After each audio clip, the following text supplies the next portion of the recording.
Good evening and welcome to week 3 of St. James the Less Episcopal Church's Lenten study. We are studying the Gospel according to Mark. If you haven't grabbed your Contemporary English Bible Study Bible, Common English Bible, I keep doing that. Common English Bible Study Bible. We have a bunch stacked right outside the office door. You can pick it up at any time. We'd love to have you join with us. This week we're looking at chapters 7, 8, and 9. And our guest commentator is Gay Gibson. She's one of our vestry members, and glad to have her with us tonight. Thank you. And so, Gay, thank you for joining with us. We've had some great conversations the first 2 weeks, and tonight we're looking forward to chapters 7, 8, and 9. Harrison has our first reading. Anything else before we get started? All right, well, let's jump right in. Harrison, want to take it away? Yes. Mark chapter 7. The Pharisees and some legal experts from Jerusalem gathered around Jesus. They saw some of his disciples eating food with unclean hands. They were eating without first ritually purifying their hands through washing. The Pharisees and all of the Jews don't eat without first washing their hands carefully.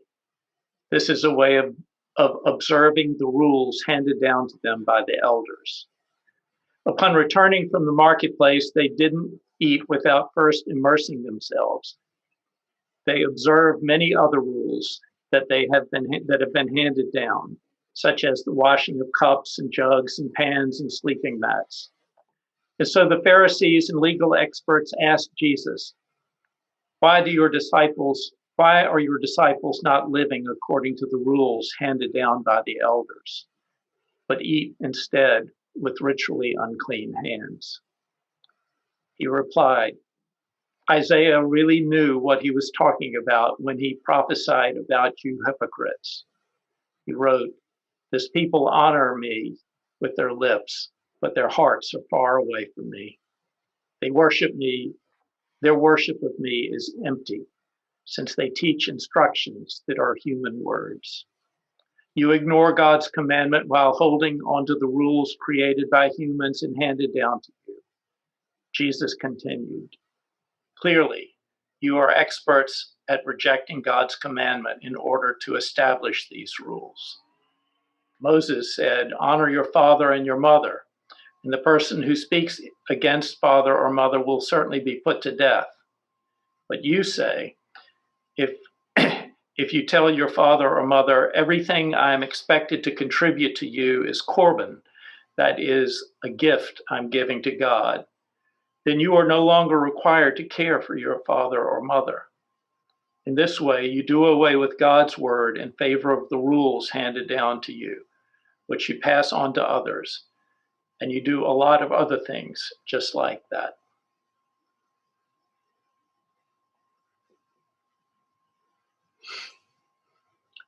The word of the Lord.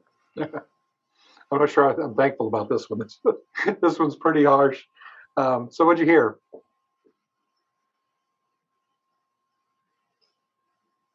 So for me, I think it was really hard.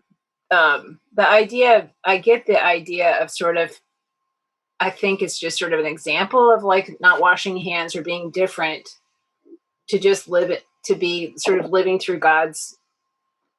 with Jesus, I guess. But it was hard because of the washing of the hands right now with COVID. Oh, yeah.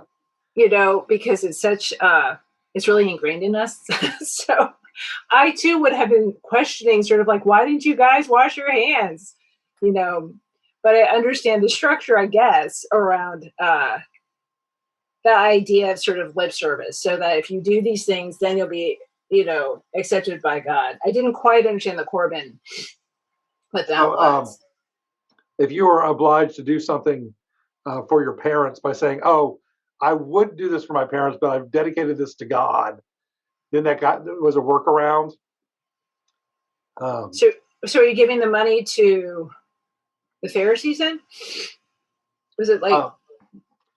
Well, and so it's like if your mom and dad needed, because you were your mom and dad's social security system, you know, if you had money that could help them, but you're saying, oh, you know, I've already promised this for the organ fund, you know, okay. and I went by what God said was most important, a Ten Commandment kind of big deal, most important.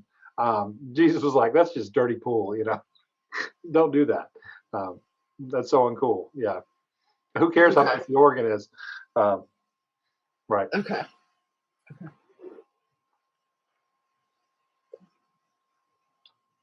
It was sort of basically choosing a self-righteous, self-aggrandizing religious act over caring for their parents. That's what was going on there. Yeah. And selling that idea as righteousness. So it was sort of a public religious observance while in private betraying your parents and your duty to them.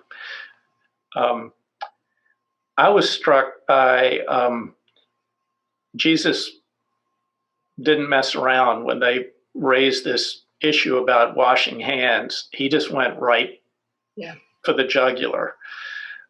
You get the feeling that the gloves had come off.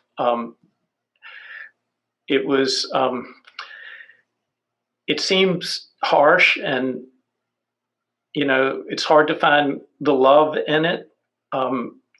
But I think Jesus always spoke the truth with love, and my hunch is his real intent was to try to shake these people up and open their eyes to see just how misguided they were. Mm-hmm. In our book study this week, there was a whole chapter on tough love and confronting people with truth, even when it is painful. And I hear a lot of that in this, that he just wanted them, you think you're being righteous, and dudes, you missed the boat. This is an example, a concrete example of them trying to pick the splinter out of his eye when their log is just jutting out. Somebody said, we're called to speak the truth in love. To speak in love without truth is not enough, or to speak truth without love is not enough.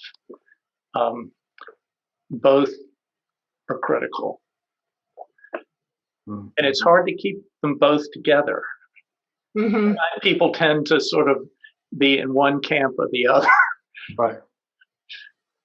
Well, the other thing, I think the reason why, and I'll say, I feel similarly in that often the people I have the biggest problems with are the ones that I'm so close to, but they just, are so far off of where I would, we would come to the fork in the road, and even though we got to the same fork, they always chose left when I always chose right, or vice versa. That's the people I have the most problems with. How can you be at this decision point and choose that? I think that's a lot of the divisiveness in our culture right now, is that where it's a very important decision, and we're choosing different paths, we're arguing over, and choosing different realities by the decisions that we're making. It's hard. Yeah. Anything else for that first section? All right. Well, I've got reading 2, verses 14 through 23, and I'll jump right in. Then Jesus called the crowd again and said, "Listen to me, all of you, and understand nothing outside of a person can enter and contaminate a person in God's sight. Rather, the things that come out of a person contaminate the person." After leaving the crowd, he entered a house where his disciples asked him about that riddle. And he said to them, "Don't you understand either? Don't you know that nothing from the outside that enters a person has the power to contaminate? That's because it doesn't enter into the heart, but into the stomach, and it goes out into the sewer." By saying this, Jesus declared that no food could contaminate a person in God's sight. It's what comes out of a person that contaminates someone in God's sight.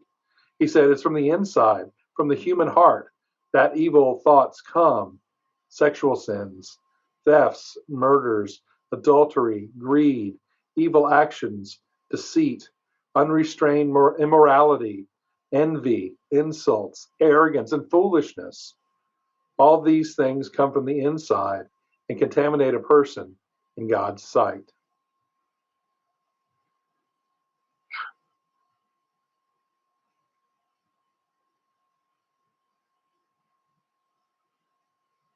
In my faith growing up, I remember I was raised in a conservative denomination, and there was a whole list of things that thou shalt not do. And a true Christian would never, and fill in the blank. I remember one time when I was working with some folks that had come over from Slovakia, and when we had a team of Slovakians had come to America, and they were just aghast because in Slovakia, a Christian would never smoke a cigarette. And they went to a church, and outside the church, basically the equivalent of our vestry, we're all standing outside smoking cigarettes before church got started. And there were ashtrays on the front porch of the church for all the cigarette butts. And they just could not believe it. And then on the same trip, when we took Americans over to Slovakia, the final dinner, they brought out several bottles of nice wine to celebrate and thank us for our visit. And as Virginians in this very conservative denomination, a Christian would never drink. And there was this whole, I mean, like, how do you do communion? It's just the things that we call forbidden. And Jesus says, there's nothing you can put in you that will make you unclean. It's what comes out of you. And growing up in a thou shalt not kind of approach was hard for me to always read the scripture, because I'm like, I don't think we live that way. Yeah. What'd you guys see? So I was hearing an echo of what Harrison had said, but it was flipped, and so where Harrison's talking about speaking with love, this is talking about sort of what contamination is, which is the opposite of love. And so that idea of sort of not speaking in love and speaking the opposites of these identified things, which are highly, when you think about things where again, it's the opposite of what Jesus has asked of us. So, and I think it's interesting that they thought of it in terms of the idea of contamination and not like sinful but more sort of the whole person, I feel like, in terms of looking at corruption and not lip service. Mm-hmm.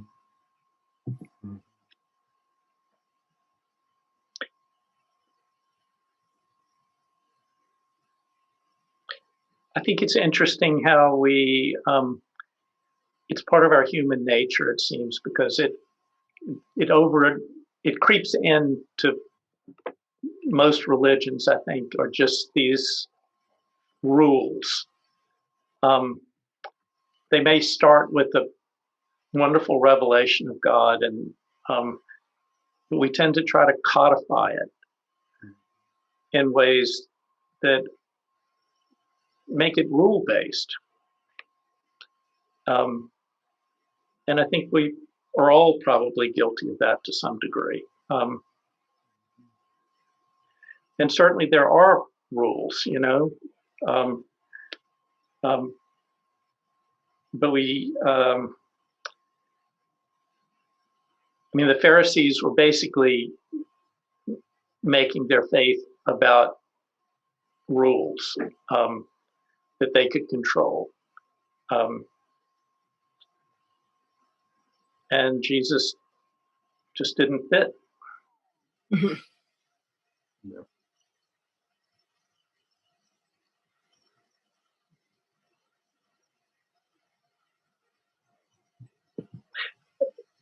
I love the Episcopal Church. I love the liturgy. I love the prayer book. And one of the things that I love most about the Episcopal Church is it seems that we hold these things lightly.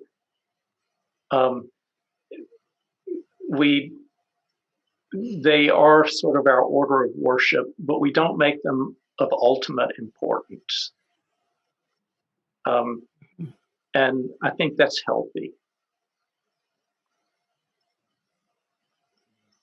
Mm-hmm. In other words, this is our way of worshiping God, but we acknowledge that there are many others. Um, um, it's not like this is the way that we worship God. We're not saying that.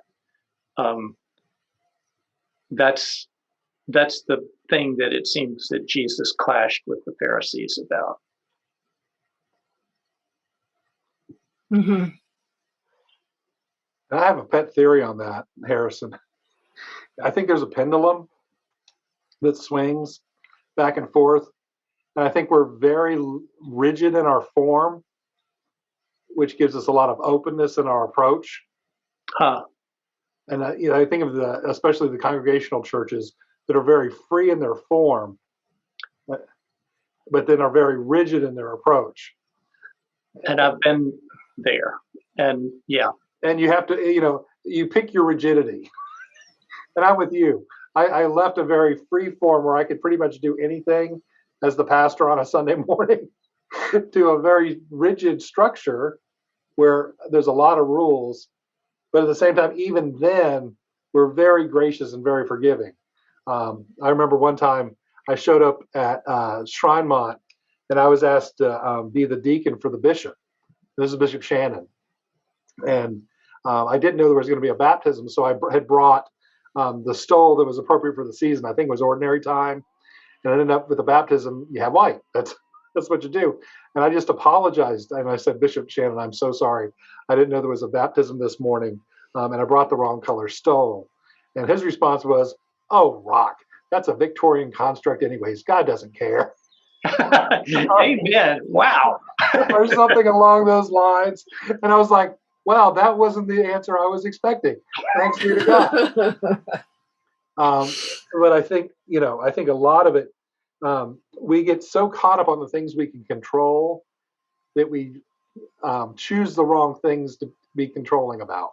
What comes out of our hearts is what I hear Jesus saying. That's what you need to get a wrestle on.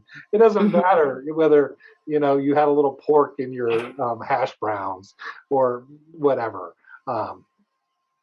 Pick your rigidity. Personally, bacon wrapped scallops is as unkosher as can be, but boy, they taste really, really good. We have to find that balance.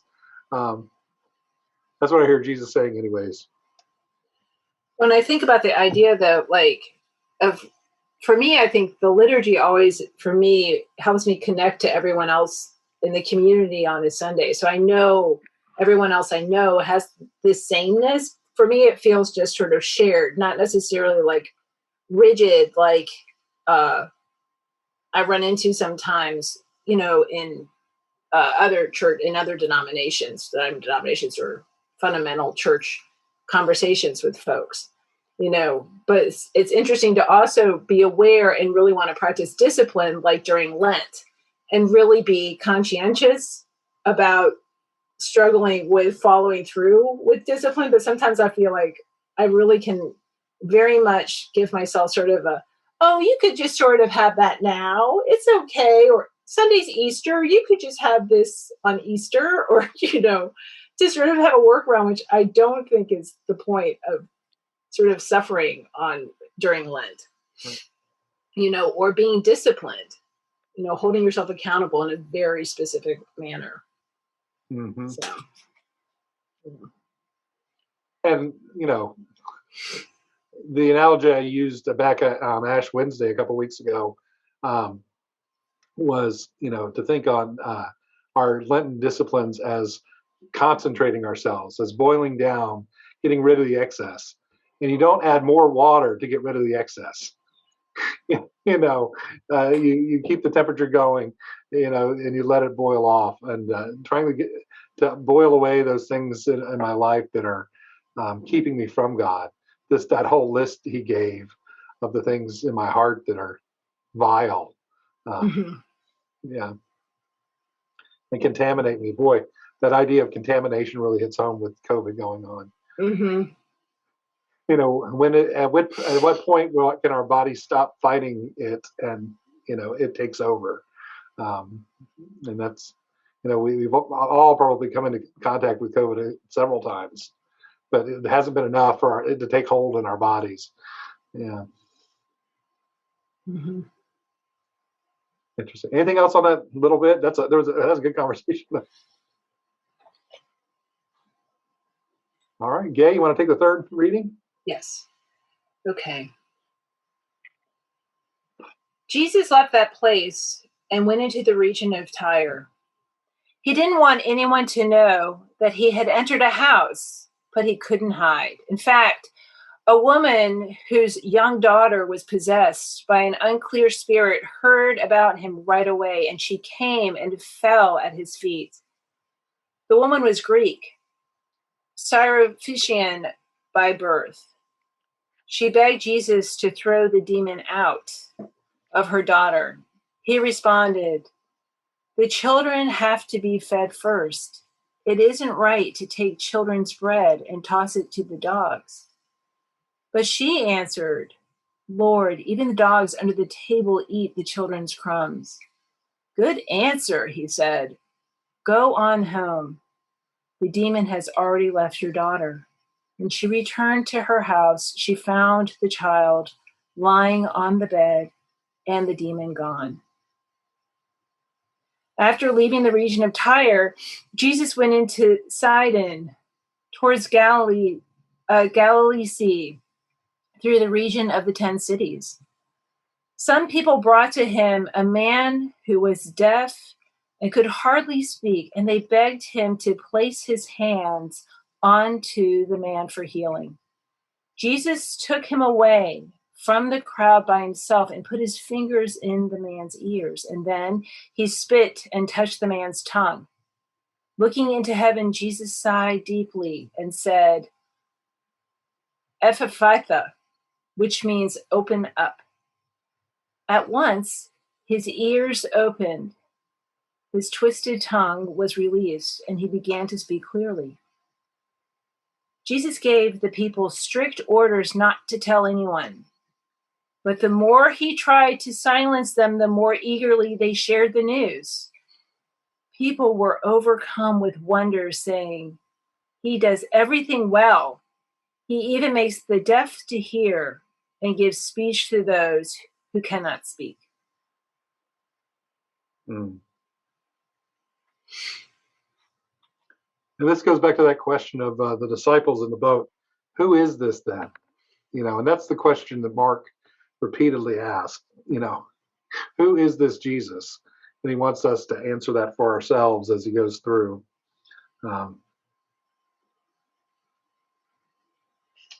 So we have the Syrophoenician mom and the deaf man in the heathen territories.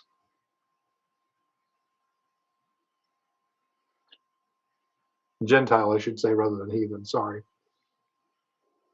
I was struck by the phrase, Jesus sighed deeply. I don't know what other translations have translated that as, but that really grabbed me and kind of moved me. I just think about what it must have been like to be deaf and unable to speak, and what an enormous gift, how isolating that would be.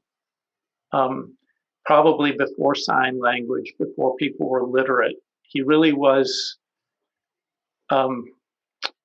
just completely shut off. Mm-hmm. And what a gift. And I don't know, I just imagine Jesus just confronted with human need, human sickness, human fallenness. How hard that must have been to know what could be and be faced with what is. And it just is such a moving encounter. No great theological insights, just sort of the depth of Jesus' human compassion sort of came through that for me.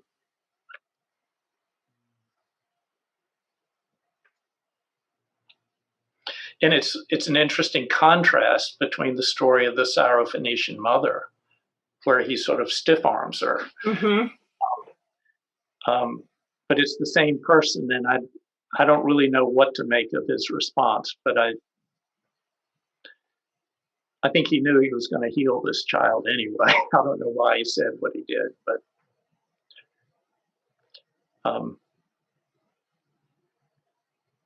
anyway, both stories are interesting, juxtaposed so closely. Mm-hmm. I'm not sure the idea behind that you need to feed the child first, and then her response around, Lord, even the dogs under the table eat the children's crumbs. I'm not sure quite what that really means, but for me, when I read it, it really it was so humbling for some reason, because it reminds me of the I think it's a post-communion prayer when we talk about we are not worthy so much as to gather up the crumbs under thy table, O merciful Lord. And right one, yeah. Yeah. And so for me, this echoed that, or the Book of Common Prayer echoes this, right. Since it's this verse. But the idea of sort of, in that idea, I see myself as sort of, I am like the dogs, I'm not worthy. And I wonder if she is sending the same message, or if she's, I'm not sure what that is. Well, and that story, it's relating that the original intent of his mission were the Jews. It's very clear that she's Greek. She comes from this Gentile birth of Syro-Phoenician. And the Phoenicians were the folks that gave us our, written language. Our alphabet is based off Phoenician letters. And they, were the first folks that developed bronze. They found out that tin was up in England, and they would take their boats and they would sail all the way up to England, get the tin, and bring it back to the Mediterranean, and made this magical thing called bronze. Hence the Bronze Age. The Phoenicians were the ones that enabled us to have that. Mark, you are just full of amazing information. Life's too short, man. Kind of suck the marrow out while you can. But fascinating people. If you are curious, the last vestiges of this culture are the Palestinians. If you get down to Gaza and the Gaza Strip, and that was their sea. That was the coastal traders, and that's the last extant remnant of this people. Really? I still have a heart for them. Yeah. Later on, I'll tell you about the time I got to preach at a church in Gaza, boy, that was quite the day.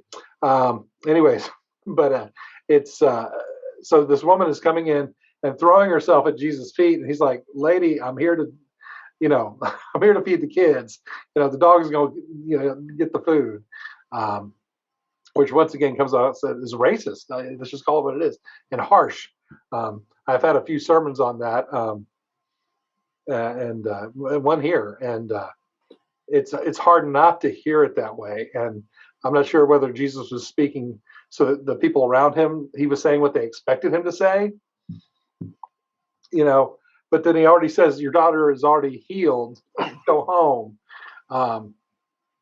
That's interesting. A few weeks ago, I said, miracles follow the faith in the story, and she expressed her faith. Or it could be what Gay said, that it's maybe she needed to express that faith through her humbleness. I'm not even worthy to collect the scraps off but even the dogs get the scraps. Yeah. One of the most heartbreaking stories I ever heard. I was talking to the child of a priest, and they were talking about why they didn't go to church anymore. And they named that part of the liturgy, Gay, of, we're not worthy to get the crumbs off the table. And I said, "Oh, is that, you stopped going to church over that?" He goes, "Yeah, I just didn't want to feel that way." And I said, "Well, he's quoting a story there. The liturgy is echoing this one story where where it feels like we see Jesus at his worst, but even there he extends grace." And he's like, oh. I'm like, yeah. Before you're through the baby out with the bathwater, maybe do a little homework. It was heartbreaking for me because he had left the church, decades before, over that one line in the liturgy. It's so interesting. Yeah. But yeah, because how often does Jesus perform miracles without the person present? When Lazarus is raised from the dead, Lazarus is separate from people. He says, go. And here's when you go. But the other miracles that are performed, Jesus is touching. It's in front of, it's a present.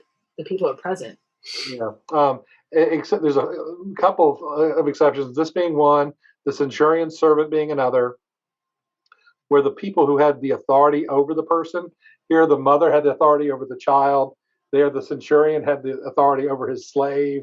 Where the person of authority comes to Jesus and recognizes Jesus' authority. And because of the faith of the authority, they are healed. But even there, you're right, because Jesus says, not even in Israel have I found such faith when he talks to the centurion. Because usually it is through touch or being touched. You remember the woman who grabbed the hem of his garment? And her faith was what enabled that miracle to take place. Yeah. So was the man, we don't know what the man was, do we? If he's from Galilee, but we don't know if he's Jewish or if he's. Well, we're assuming he's probably Greek like she was, maybe not. Because where it is, it's on the other side of the Sea of Galilee, and Tyre and Sidon.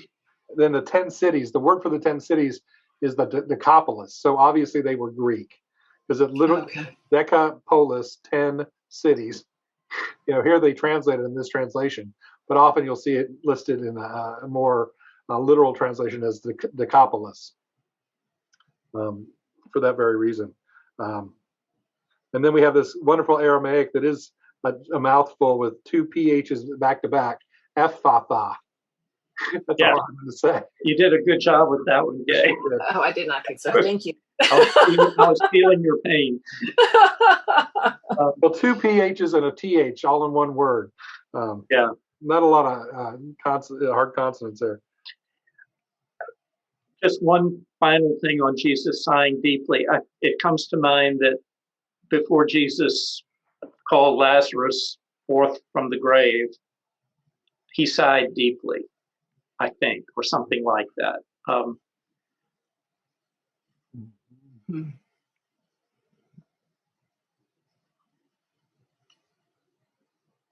Something for next year's discussion. Well, he loves us deeply. I think one of the wonderful things about watching as this outsider becomes and even then we aren't sure about how cognizant Jesus was of who he was when. We have him in the temple at 12 saying, he's in his father's house. But was that idea fully constructed? We just don't know. But here he is coming in as the outsider into humanity and loving us. He weeps over Lazarus. He sighs over people's lack of faith. He castigates the disciples again and again. Where is your faith? Come on, boys. You've seen all this. You have no excuses.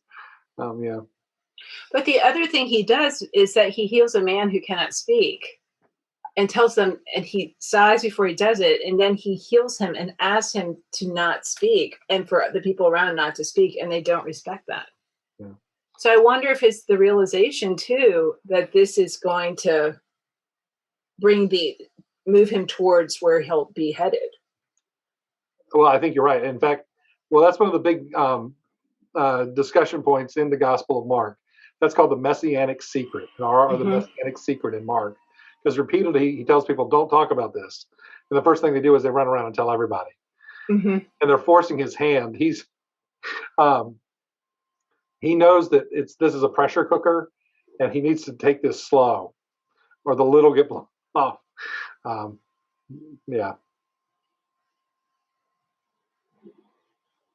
there's the Messianic Secret one all over again. It's a good parallel between those two stories. Anything else?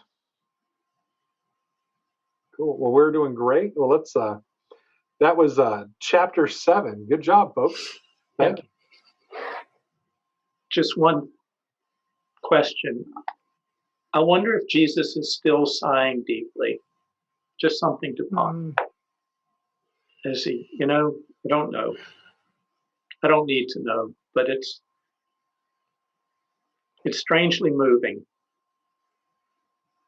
I think he still weeps too. Yeah. Every time I watch the news, I know I sigh.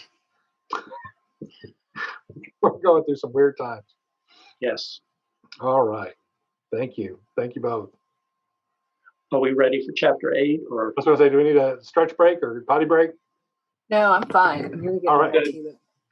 All right. Well, let's forge ahead. We'll give a brief introduction.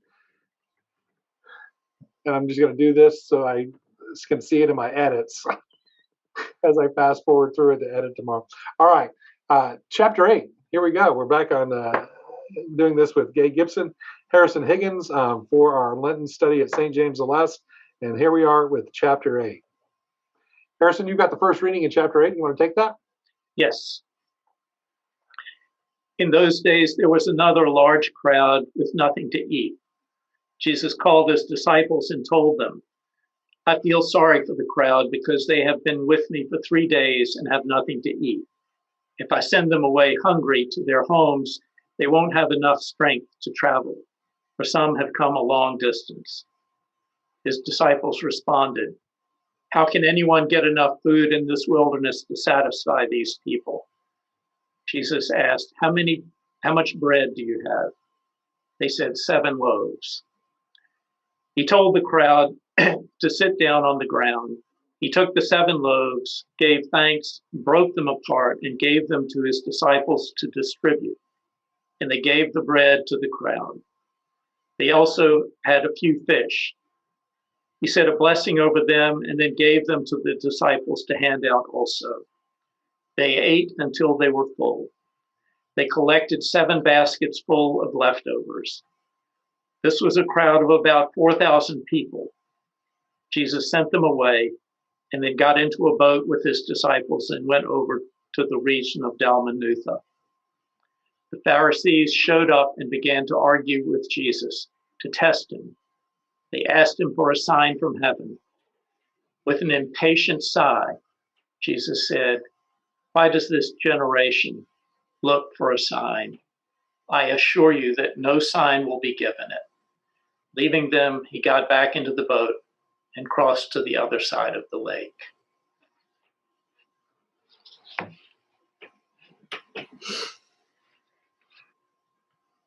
So what'd you hear? I heard another sigh. Yes, from the one at the end of chapter 7. That's right.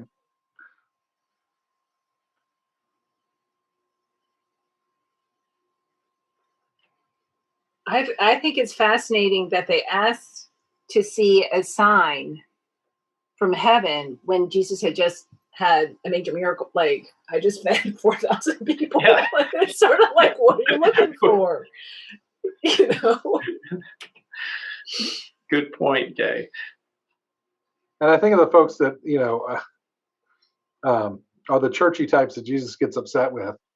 And they're the folks that are looking to control it.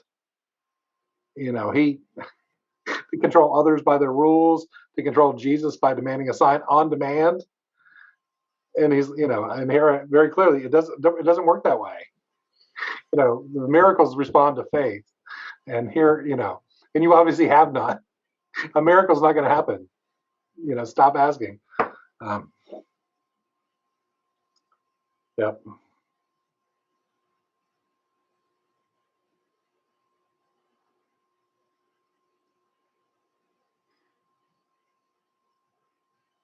So we have this parallel to the feeding of the 5,000. And we'll get into the details in the next reading, so I don't want to steal its thunder, but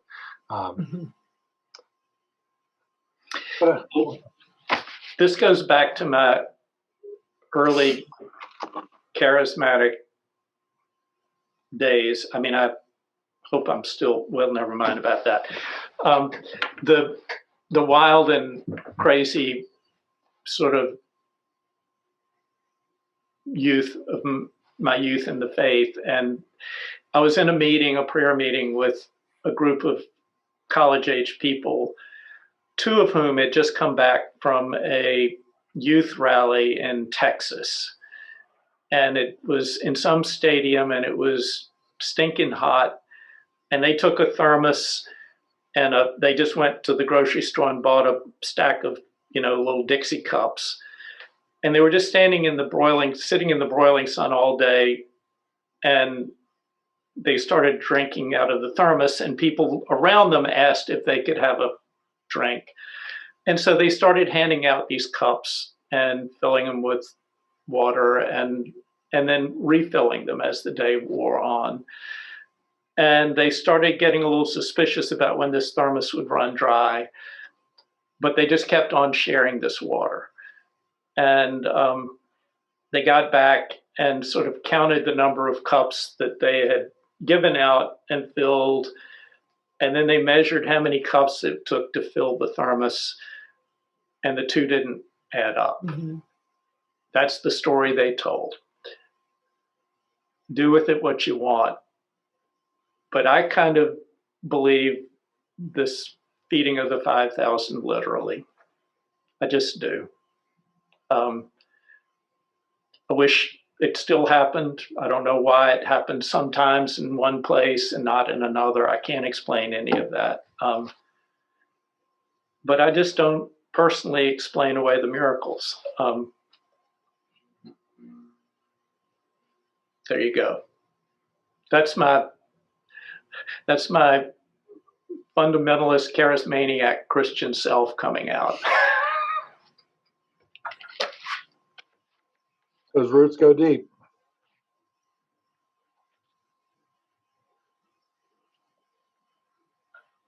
I also like the interpretation that I've heard about the miracle being that Jesus took bread and shared it, and people pulled out their secret stashes of bread and began to share it.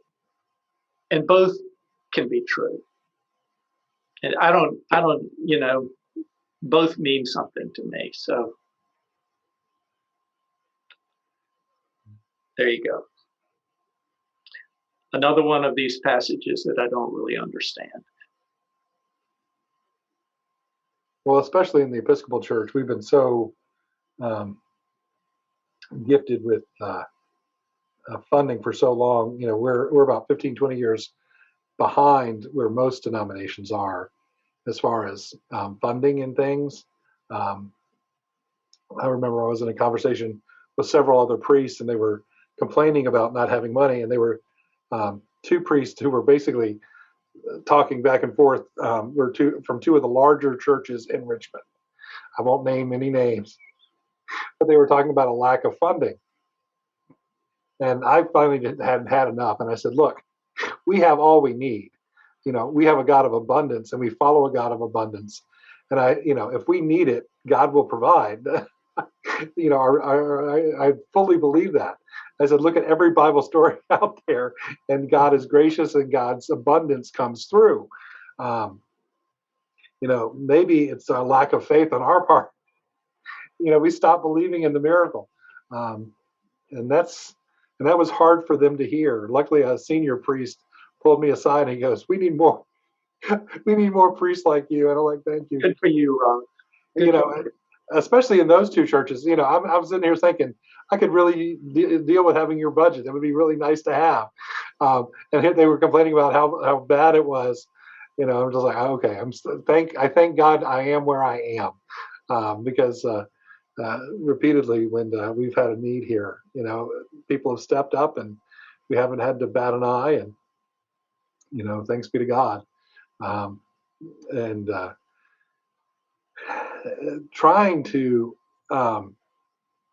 once again, I think it's that openness versus that control. Those mm-hmm. Pharisees with all their rules, trying to step in and control. And we follow a wild desert God who brings manna and quail. and that God of abundance, we stopped praying for rain. You know, we stopped praying for heat when, the ice storm hit the other day. I'm not sure where along the way we lost that tie to a God who provides even the most basic of our needs. Makes me a little bit sad. It makes me sigh, to use your word for the night.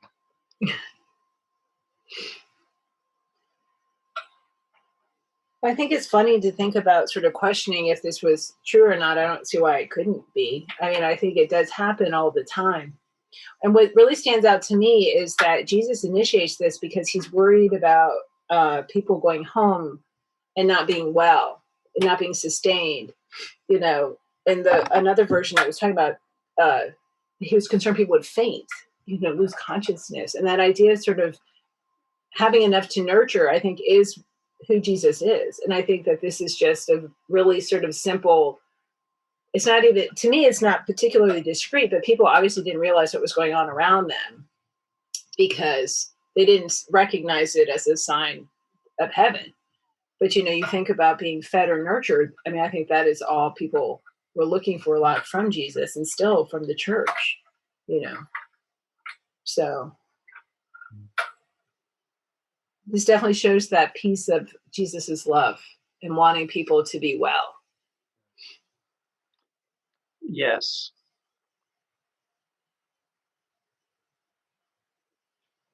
Anything else from that first part? I just had this sort of inkling of seeing Jesus as sort of his feminine side, as a mother feeding his children. It's just sort of what parents do.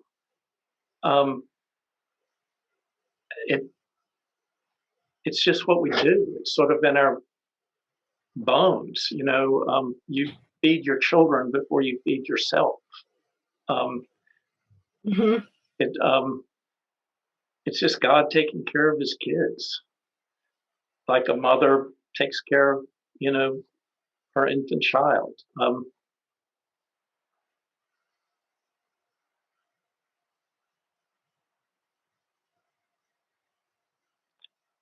And we should go and do likewise. Yeah. Well, I know Shrinemont has a special place in all three of our hearts. Thank. Probably Gade trumps both of us, Harrison. I know. But that's what I loved about doing camp ministry, is it's one of the only places I know where I got to take care of the whole person. As the camp director, I was able to make sure everybody was fed and clothed and entertained. I took care of their social needs, their spiritual needs, and as a minister, being able to address the whole person was a gift, because very rarely do I have that opportunity to minister, back in the real world. That's what I loved about Shrinemont. Even though Shrinemont's a very cushy place to do it, but they fed you way too much, but and too well. But yeah. Well, good. Let's jump into the next passage because it ties it together. Starting with verse 14 of chapter 8. Jesus' disciples had forgotten to bring any bread, so they only had one loaf with them in the boat. How ironic. Right. Twice that day. He gave them strict orders. Watch out and be on your guard for the yeast of the Pharisees as well as the yeast of Herod. The disciples discussing this amongst themselves. He said this because we have no bread. And Jesus knew what they were discussing and said, why are you talking about the fact that you don't have any bread? Don't you grasp what has happened? Don't you understand? Are your hearts so resistant to what God is doing? Don't you have eyes? Why can't you see? Don't you have ears? Why can't you hear? Don't you remember when I broke 5 loaves of bread for those 5,000 people? How many baskets full of leftovers did you gather? They answered, and I think I hear in a very sheepish tone, 12. And when I broke the 7 loaves of bread for those 4,000 people, how many baskets full of leftovers did you gather? They answered, 7. And Jesus said to them, and still you don't understand? Jesus and his disciples came to Bethsaida. Some people brought a blind man to Jesus and begged him to touch and heal him. Taking the blind man's hand, Jesus led him out of the village, and after spitting on his eyes and laying his hands on the man, he asked him, "Do you see anything?" And the man looked up and said, "I see people. They look like trees, and they're walking around." And then Jesus placed his hands on the man's eyes again, and he looked with eyes wide open. His sight was restored, and he said he could see everything clearly. Then Jesus sent him home, saying, "Don't go into the village."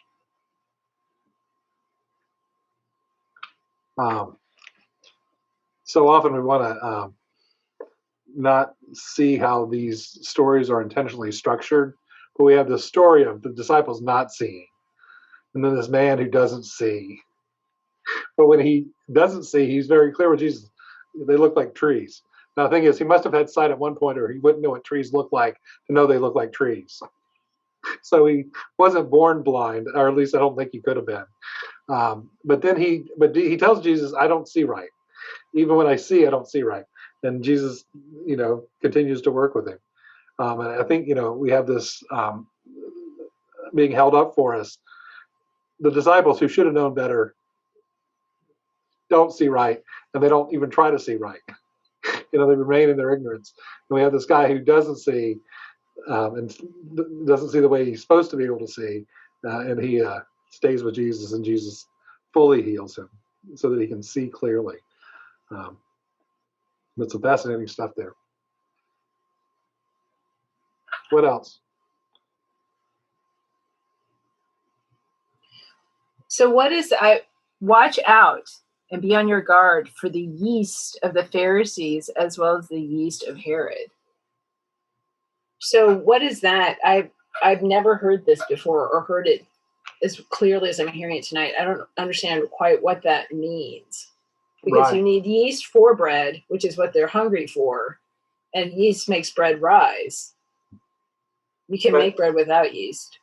But we earlier tonight we talked about how the Pharisees were puffed up and full of themselves, and I think that's what he's.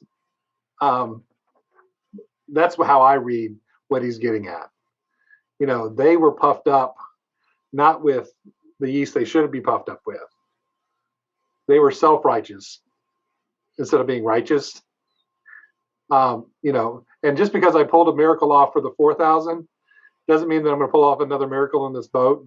Just, I'm not going to rescue your stupidity a second time. Not that he rescued him the first time. He actually cared for the people. This is the way I read it. But, I see, don't put me to the test, asking for a sign. That's how I read it. Okay. At first, I thought you were saying that the yeast was like someone's ego or being arrogant. Well, the arrogance of the Pharisees, the arrogance to know what's right. Well, I was saying that too, but also don't demand a sign. Oh, Jesus, we forgot bread again. Here's a loaf. Make some more. Or basically demanding a sign from Jesus. And Jesus is like, no, don't have the yeast of the Pharisees. I'm not going to do this. I don't perform tricks. I'm not, this is not magic. This is faith. And,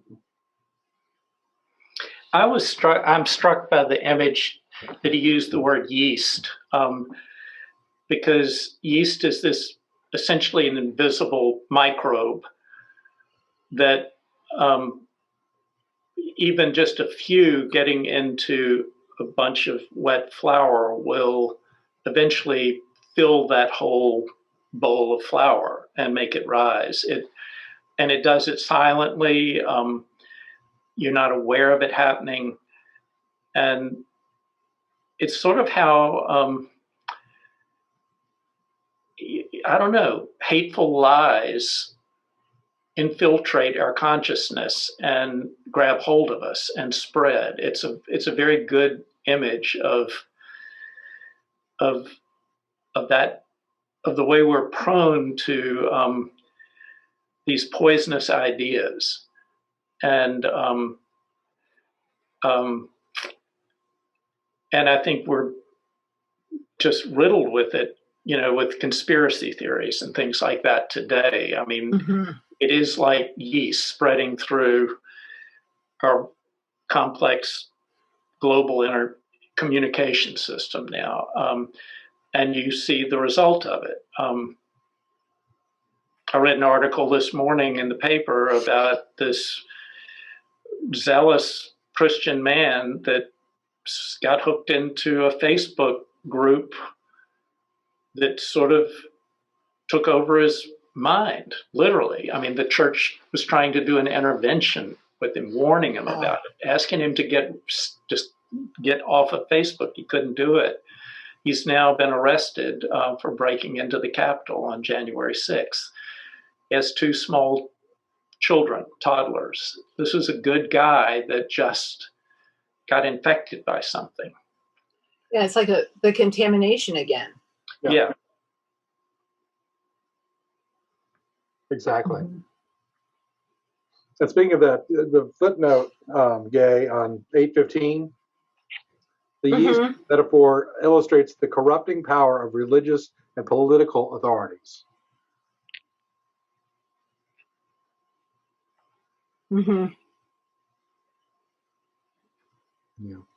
Yeah, so Harrison, that very much is in line with what you were just saying.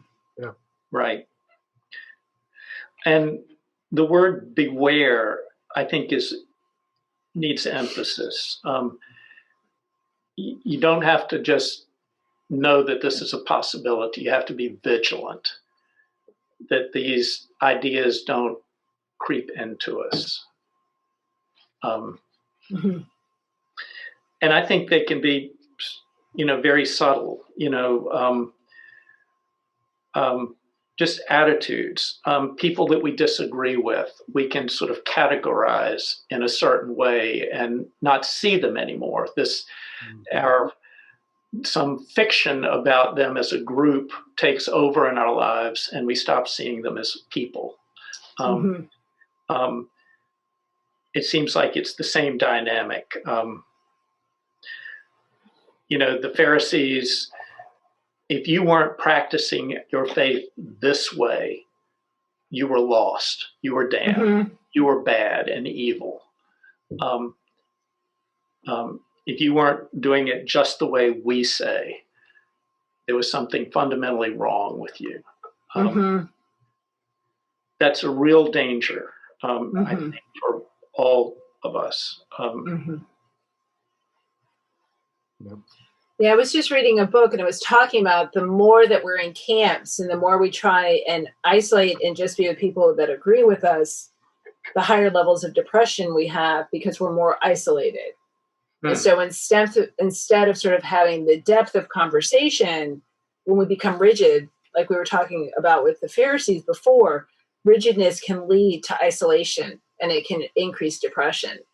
And it's really a challenge with COVID, making sure there's this idea of sort of trying to generate community. But politically, when people have those thoughts, it doesn't matter whose camp you're in. If you can't address someone else who has a differing thought from you, then people have a tendency to have a higher level of depression in their isolation. So it's really interesting to think about that. Well, only because of the time, I'm going to push us to jump to the third reading. Yeah. Okay. These are great conversations. Gay, all yours. Okay. All right. So I'm going to start at verse 27. Jesus and his disciples went into the villages near Sirius Philippi. On the way, he asked his disciples, "Who do people say that I am?" They told him, "Some say John the Baptist, others Elijah, and still other ones of the prophets." He asked them, "And what about you? Who do you say that I am?" Peter answered, "You are Christ." Jesus ordered them not to tell anyone about him. Then Jesus began to teach his disciples, "The human one must suffer many things and be rejected by the elders, chief priests, and the legal experts, and be killed, and then after 3 days rise from the dead." He said this plainly, but Peter took hold of Jesus and, scolding him, began to correct him.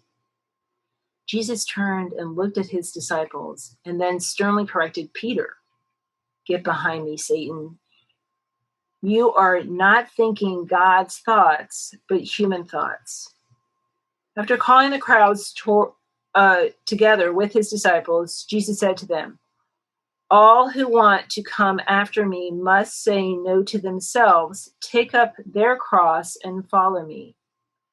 All who want to save their lives will lose them, but all who lose their lives because of me and because of the good news will save them. Why would people gain the whole world but lose their lives? What will people give in exchange for their lives?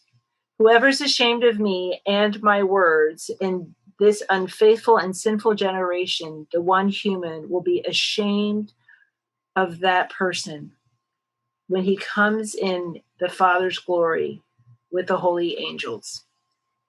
Jesus continued, "I assure you that some who stand here won't die before they see God's kingdom arrive in power."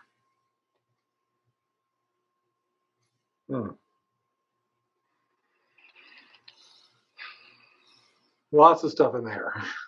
No kidding. And just a reminder for folks that may have missed the earlier discussions, the human one is the Son of Man.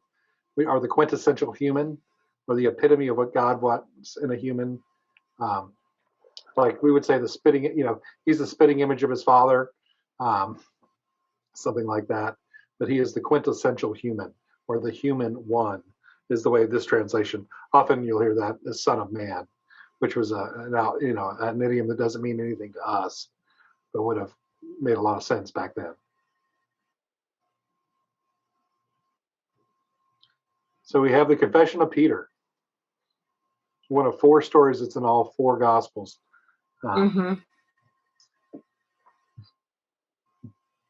What'd you hear?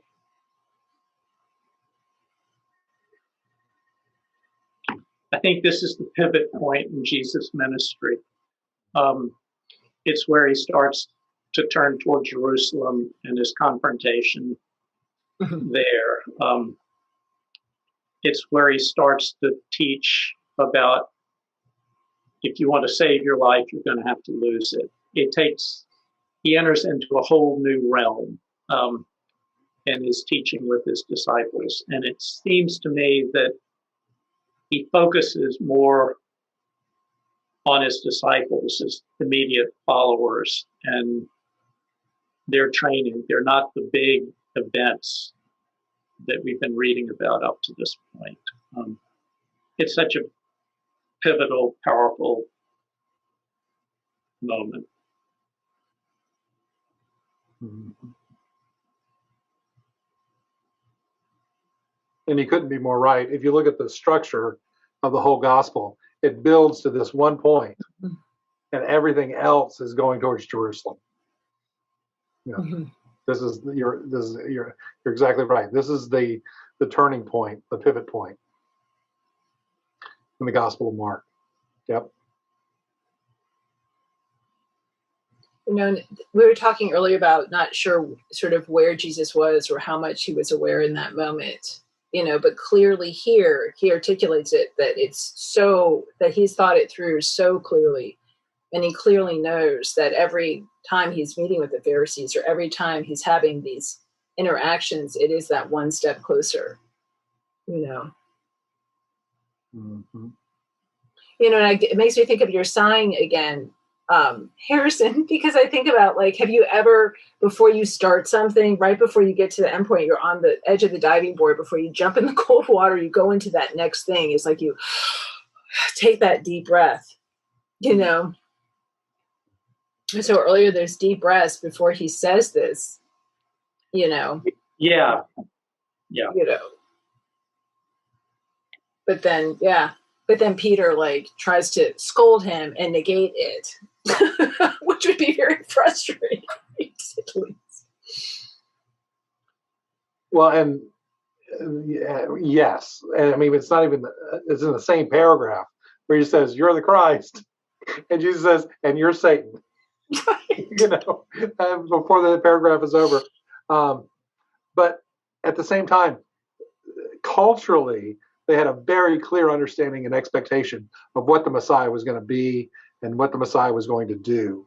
And he was going to kick those stinking Romans out, who they had invited in to kick the stinking Greeks out, which is basically the story of the Apocrypha.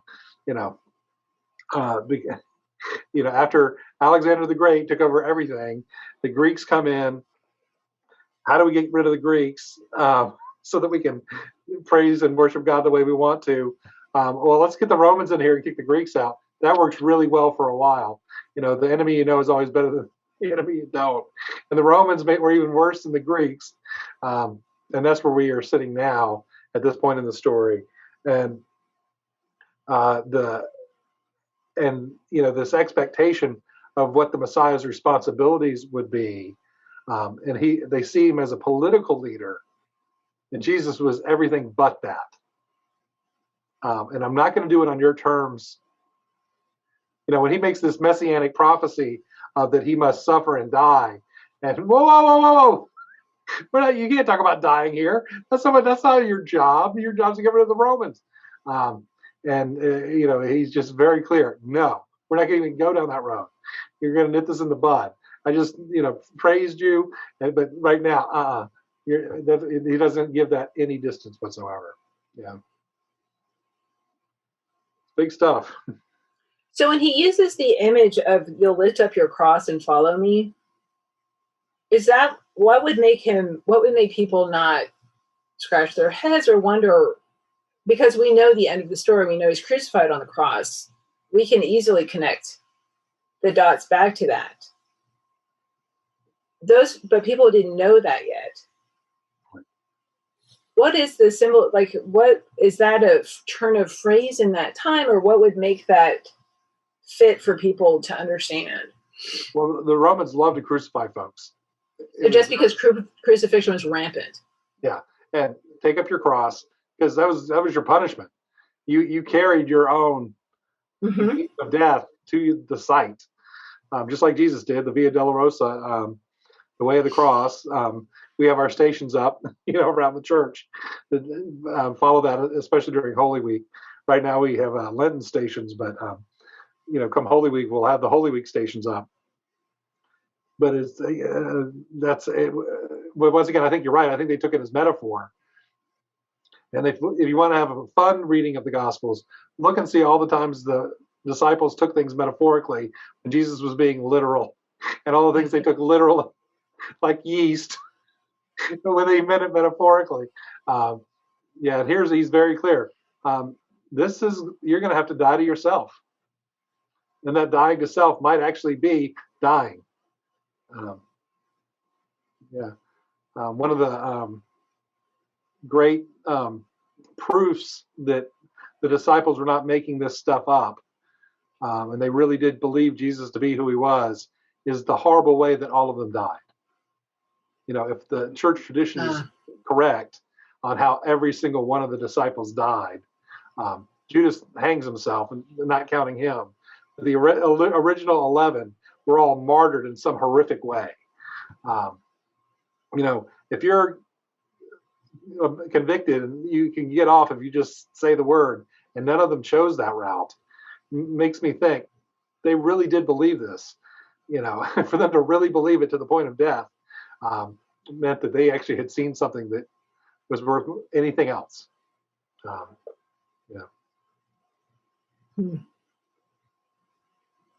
So their faith really shone through in their deaths. Mm-hmm.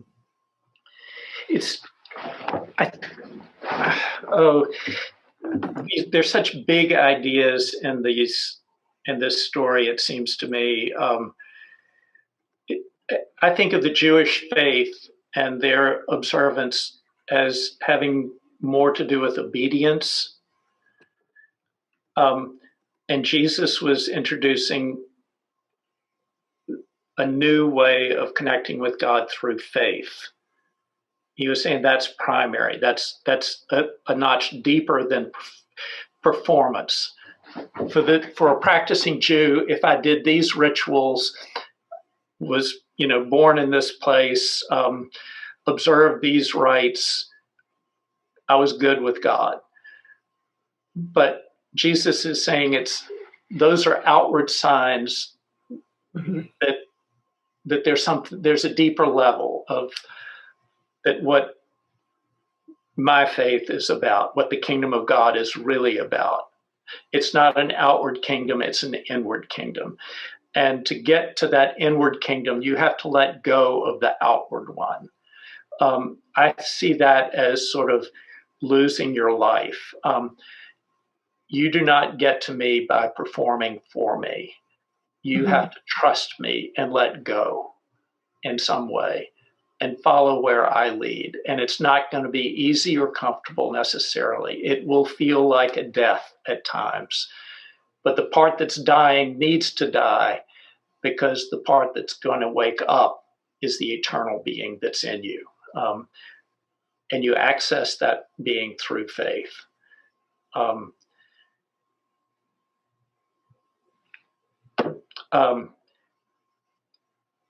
don't know. I'm just in awe of how Jesus saw these truths in the context in which he lived,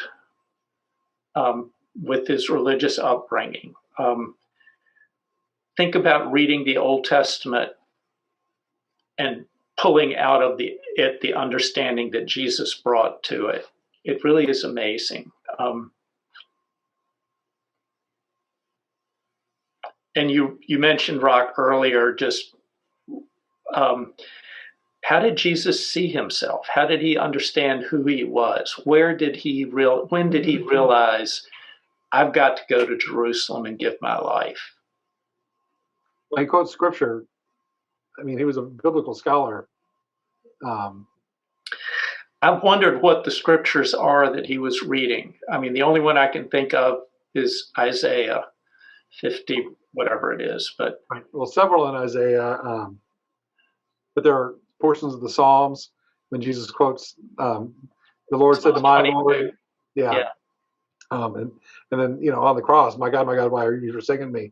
This is Psalm 22. He knows the Old Testament and the prophecies backwards and forwards. Before we paint a broad brush, I think there are folks who are inside the Jewish faith, and I think of Anna and Simeon in the temple from the beginning of Luke. I think John the Baptizer, who was very much within the tradition. He was in the prophetic role rather than the priestly. Who, to use our phrase from the first week we did these, who was in the baptism of the Holy Spirit. I think Anna and Simeon also fall into that camp. That they did have a faith relationship with God. Well, and certainly Abraham did. Of course, yeah, and Moses. Yeah, and but this, yeah, good point. And I know a lot of Christians who obey a lot of rules, and Jesus says he will say, "I never knew you," which is terrifying and heartbreaking. Right. Yeah. Shall we? Yeah, I think just for time, once again, we could spend 3 hours on this passage alone. But we'll call it an end on chapter 8. And thank you both. All right. So we are on chapter 9. Gay Gibson and Harrison Higgins and I are back. And so chapter 9, we'll start with verse 1. Harrison, I think this is yours. All right. Jesus continued, "I assure you that some standing here won't die before they see God's kingdom arrive in power." 6 days later, Jesus took Peter, James, and John and brought them to the top of a very high mountain where he was alone with them. He was transfigured in front of them, and his clothes were amazingly bright, brighter than if they had been bleached white. Elijah and Moses appeared and were talking with Jesus. Peter reacted to all this by saying to Jesus, "Rabbi, it is good that we are here. Let me make 3 shrines, one for you, one for Moses, and one for Elijah." He said this because he didn't know how to respond, for the 3 of them were terrified. Then a cloud overshadowed them, and a voice spoke from the cloud. "This is my son, whom I dearly love. Listen to him." Suddenly, looking around, they no longer saw anyone with them except Jesus. As they were coming down the mountain, he ordered them not to tell anyone what they had seen until after the human one had been raised from the dead. And so they kept it to themselves, wondering what this rising from the dead meant. And they asked Jesus, "Why do the legal experts say that Elijah must come first?" He answered, "Elijah does come first to restore all things. Why was it written that the human one would suffer many things and be rejected? In fact, I tell you that Elijah has come, but they did to him whatever they wanted, just as it was written about him." I've always been mystified by the Transfiguration. Rock, what did they teach you about it in seminary? I remember until I became Episcopalian, I had never given a sermon on the Transfiguration or heard one. And I'm thankful that I am forced every year to preach on this passage. Well, this is the counterpoint to what took place with Peter's confession at the end of the last chapter. So we have Peter confessing that he is the one, and then we have this echo from God. Yes, you're right. He is the one. So that faith response from Peter enabled this miracle 6 days later, where they got confirmation from God's self, coming down from heaven. He is the one. And then the other part of this is, Moses is the quintessential lawgiver. Elijah or Isaiah, it depends on who you talk to, is the quintessential prophet. But Elijah, represents the prophets. And so this phrase of all the law and the prophets, the portions of the Hebrew Bible, is the Tanakh, the Torah, the Nevi'im, and the Ketuvim. The Torah and the Nevi'im are the law and the prophets, the two big sections, and then the Ketuvim is the writings. But we always talk about, this sums up the law and the prophets, basically the three parts of the Hebrew Bible.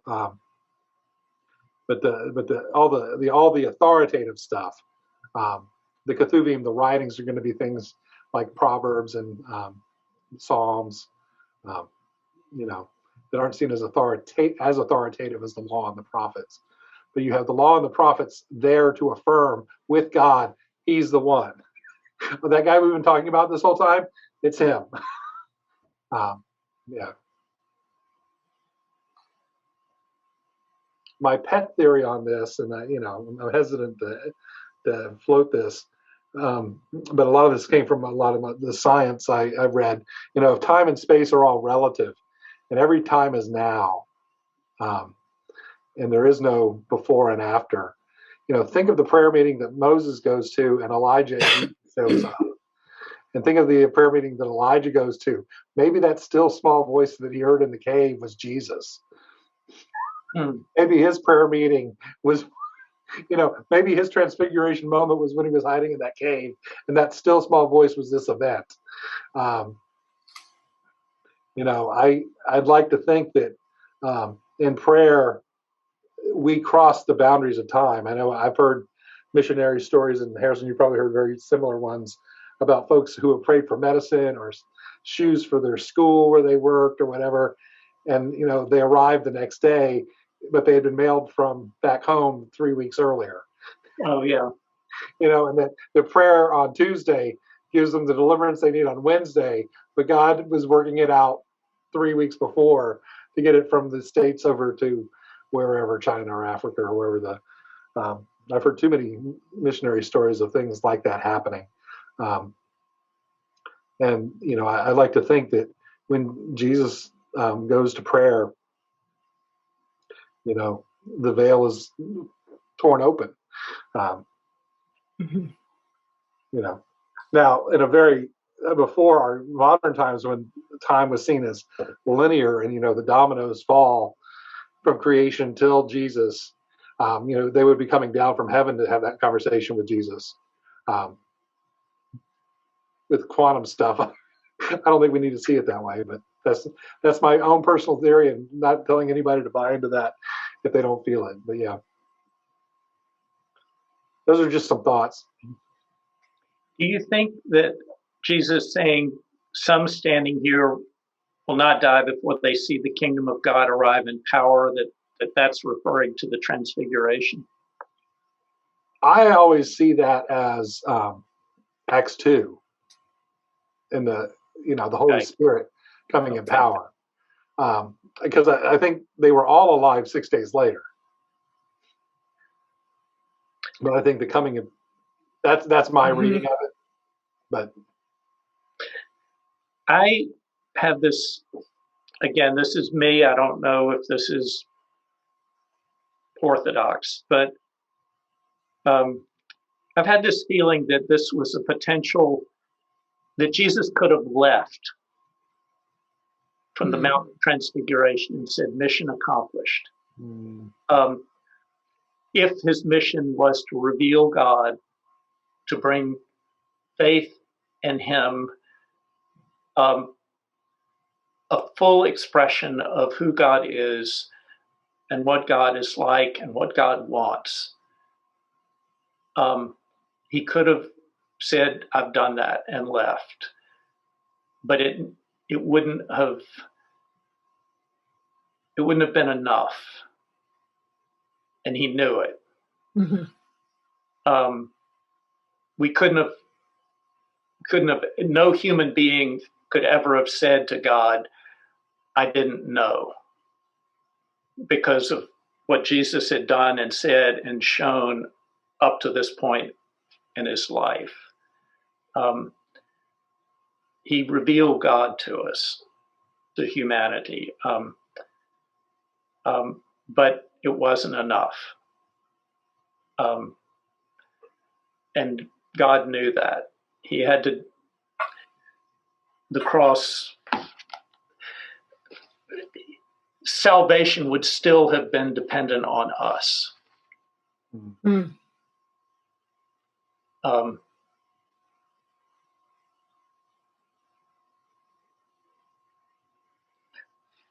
And then I get lost in my thoughts after I say that.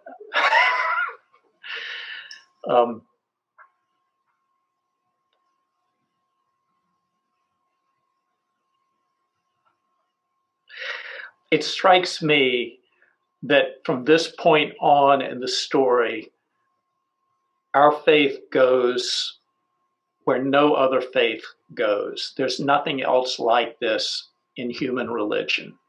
Up to this point, there is revelation about God, about God's nature, about what is right and what is wrong, what is important, what the true values are that we should live by. But there's no other figure in human religions that I'm aware of that do what Jesus does after this point.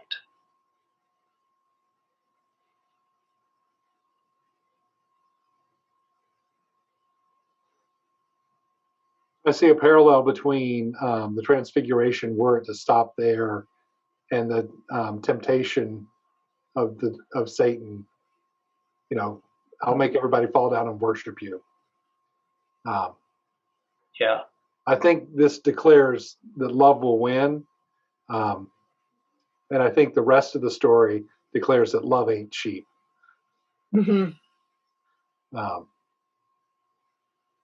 Kind of like that haunting inscription on the Korean War Memorial: "Freedom isn't free."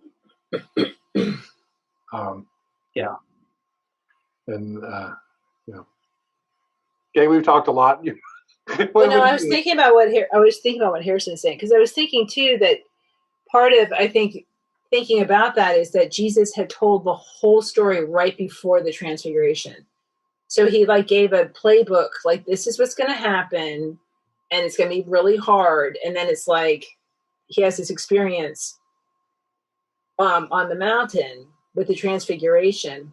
And so I'm not sure he could walk away because he's accountable. Right. He knew already. That's clear. And he had verbalized it. He had told them, this is what's going to go down, and that, I don't know what, and we don't know what was said, do we, in the Transfiguration? As I mess with this story in my head, at the point of Jesus' transfiguration, I think he could legitimately say, I have fulfilled what Moses and Elijah had foretold about the Messiah. Certainly, if he'd come down the mountain and revealed himself in that kind of glory, he could have fulfilled their image of the Messiah. But it was not his. He saw a deeper level to it. Mm-hmm. He took it to a whole new place by going to Jerusalem and giving himself up. It contradicted the expectation of him. Nobody was expecting the Messiah to offer himself as a self-sacrifice. Mm-hmm. Mm-hmm. And it's in Mark when the baptism happens.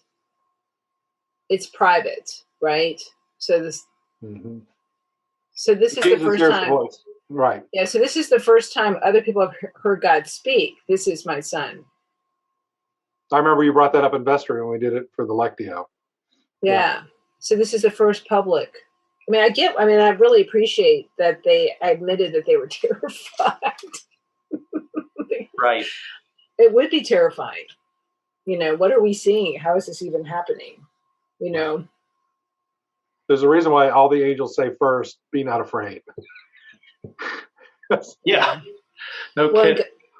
And God's very much cuts to the chase about just listen to him. There's an exclamation point.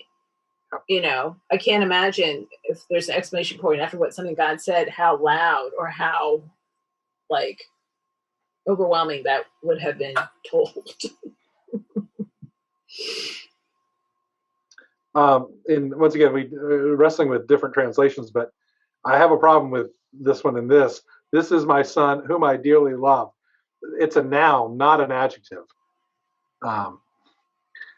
It's not a describing. It's a name. Ho agapetos, the beloved. Oh. And I think for me that makes a big difference. Interesting. I find that ho agapetos, that the beloved, so important, that it's a name given. My 2 cents on the translation.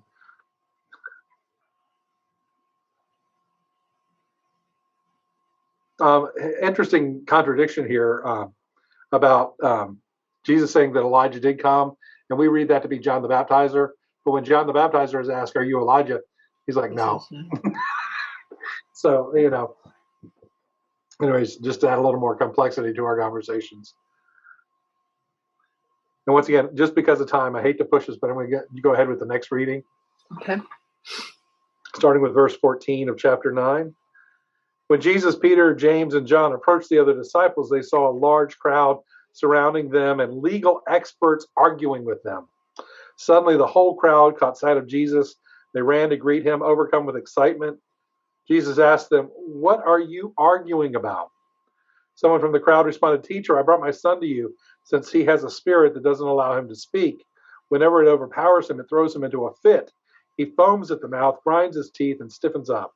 So I spoke to your disciples to see if they could throw it out, but they couldn't." Jesus answered them, "You faithless generation, how long will I be with you? How long will I put up with you? Bring him to me."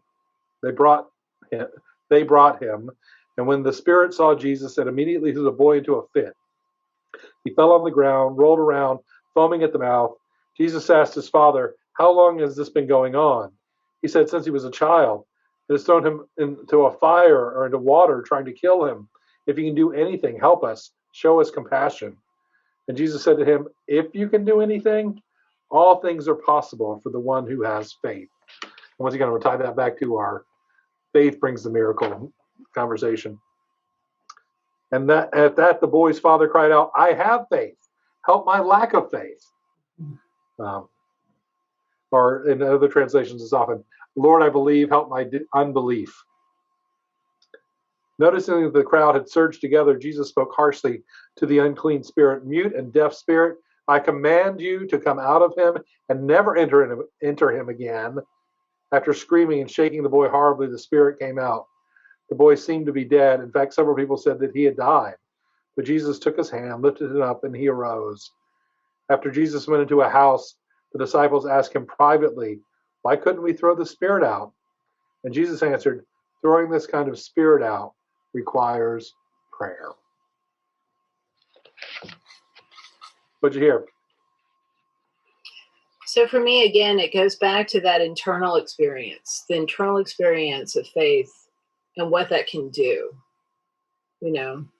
So as the faith produces food and feeds thousands of people, you know, and the faith can remove demons, you know.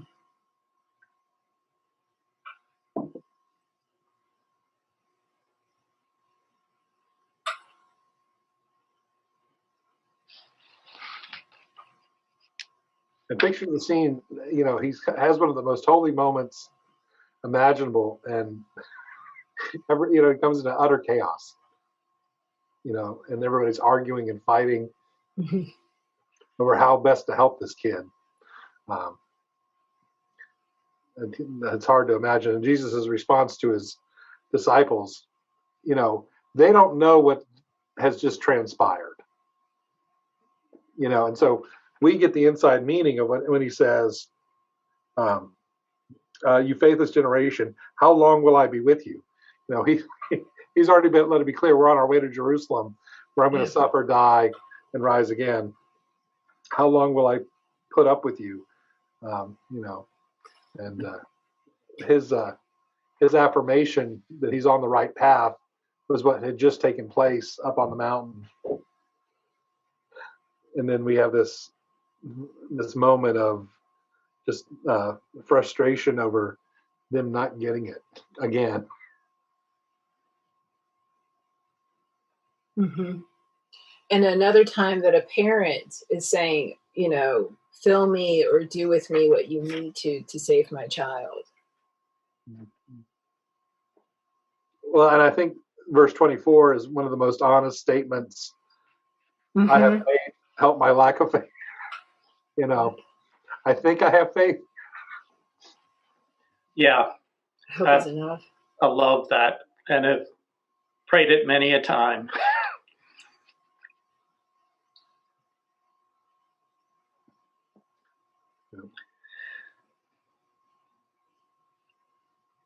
What do you think of the last line?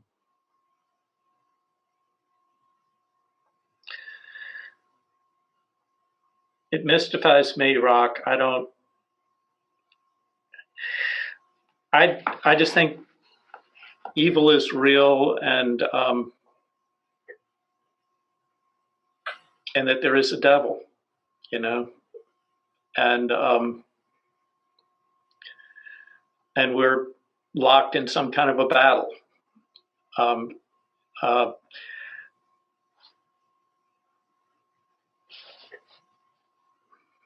I just can't read that out of all of these scriptures that we've encountered. Certainly, it seems like this looks like an epileptic fit to me, you know, what he describes.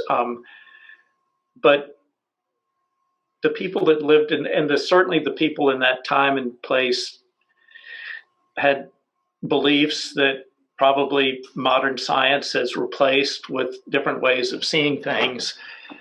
But I just don't think you can read this totally out of the story.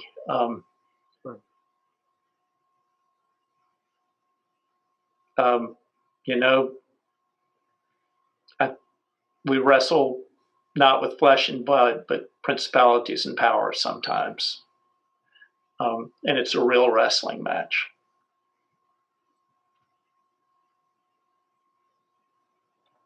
Mhm. Did you have any thoughts? Well, for me, the idea of surrogate requires prayer. One of the things I appreciate about that is it doesn't say like faith or certainty or try and have it in one of the concrete ways like they were talking about earlier about the rules. If you do these things, then this will happen, kind of rigid manner. And so it's sort of that fear of the child sick, the doubt of what can we do.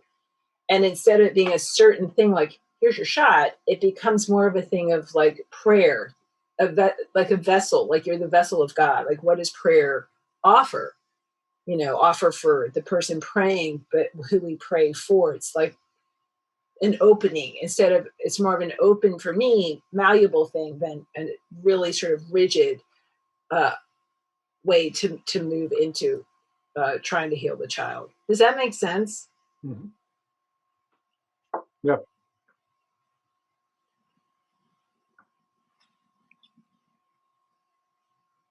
And I think, the other part of it is, it reminds the disciples, you're not doing this on your own authority. Mm-hmm. You're not doing this on your own power. That even Jesus prays for him to be delivered from whatever this is, demon or epileptic fit, or that we are called to tap into an authority that is beyond us. Mm-hmm. Well, once again, just because of time, I'm going to push this. Gay, you want to read that last section? And we'll wrap up chapter 9. Okay, so chapter 9, starting at verse 30. From there, Jesus and his followers went through Galilee, but he didn't want anyone to know it. This was because he was teaching his disciples, the human one will be delivered into human hands. They will kill him. 3 days after he is killed, he will rise up. But they didn't understand this kind of talk, and they were afraid to ask him. They entered Capernaum. When they had come into a house, he asked them, "What are you arguing about during the journey?" They didn't respond, since on the way they had been debating with each other about who was the greatest. He sat down, called the 12, and said, "Whoever wants to be first, be least of all, and the servant of all." Jesus reached for a child, placed him among the 12, and embraced him. And then he said, "Whoever welcomes one of these children in my name welcomes me, and whoever welcomes me isn't actually welcoming me, but rather the one who sent me." John said to Jesus, "Teacher, we saw someone throwing demons out in your name, and we tried to stop him because he wasn't following us." Jesus replied, "Don't stop him. No one who does powerful acts in my name can quickly turn around and curse me. Whoever isn't against us is for us. I assure you that whoever gives you a cup of water to drink because you belong to Christ will certainly be rewarded. As for whoever causes these little ones who believe in me to trip and fall into sin, it would be better for them to have a huge stone hung around their necks and to be thrown into the lake. If your hand causes you to fall into sin, chop it off. It's better for you to enter into life crippled than to go away with 2 hands into the fire of hell, which can't be put out. If your foot causes you to fall into sin, chop it off. It's better for you to enter life lame than to be thrown into hell with 2 feet. If your eyes causes you to fall into sin, tear it out. It's better for you to enter God's kingdom with 1 eye than to be thrown into hell with 2.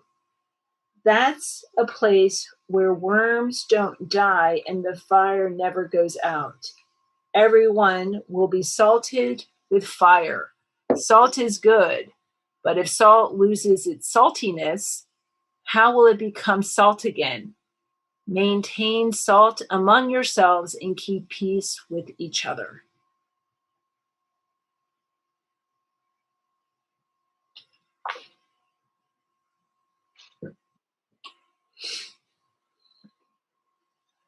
What'd you hear? Why don't we just close this conversation out?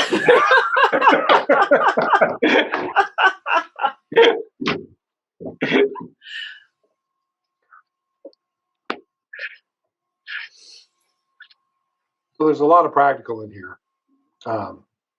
This echoes many of the things that are in the Sermon on the Mount in Matthew.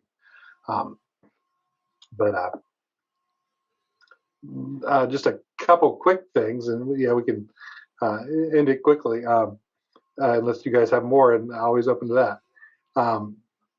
We have the story of the guy who's throwing out demons in Jesus' name. He's like, don't stop him. That's a good thing. Whether he's with us or not, he couldn't do it if he weren't with us, whether you think he's with us or not. And I think of how often we have these mental barriers to define who's in and who's out. And God is the one who defines who's in and who's out, not us. It goes back to those rules, right? Well, if he's not in our camp, then he's really not a Christian. I mean, it's sort of like, right. Again, Jesus is like, forget those rules. Look what he's doing. The proof's in the pudding. Yeah. He's on our side. And then he goes into what is obviously metaphor. Talking about plucking out your eye, chopping off your hand or your foot. There's one of the church fathers who took this very literally, but we won't get into that. Always be careful when Jesus talks metaphor, don't take him literally, and when Jesus is literal, don't take him figuratively. But this idea of being thrown into hell, and the word for hell there is Gehenna, and we could get into hours on this, but that was the garbage dump for Jerusalem. Verse 46 is not in some of the oldest translations, verse 48, excuse me, is not some of the oldest translations, but that's where we get the worms never die and the fire never goes out. This idea of hell being this dump of Jerusalem, because it's just nasty and stinking, and the fires are always burning to consume what is vile. That's very different. You can do a lot of work and see very clearly. Most of our concept of hell comes from Dante, not Jesus, or from the Bible. And this idea of what is tossed into hell, it's destroyed, immediately, not eternal torment. It's a very different image. It's incinerated. Yeah. But the idea of don't lose the nature of what you need to be. Salt. If salt ain't salty, it's not salt anymore. Once again, the rough paraphrase of what Jesus is saying here. Keep your saltiness. Now, somebody who's salty is not a good thing, but in Jesus' time, the metaphor was different. They lived in a desert. I'm in verse 49, everyone will be salted with fire. It conjures up the sermon you gave a couple of weeks ago about cooking down the stew or the Chili, yeah. The chili, and salt kind of we come to our essence often through trial. Mm-hmm. The fire refines us. It makes us more who we are, less dilute, more concentrated. It exposes what's really there. That's sort of what I hear in that. Yeah, it makes the chili better. Mm-hmm. Mm-hmm. Well, like we all know, chili and spaghetti sauce is always better the second day. After those spices have been given a night to work its way in. And I think that's the way our faith needs to be. We need to, let it sit for a while. That's when it really rises to what it's meant to be. Oh.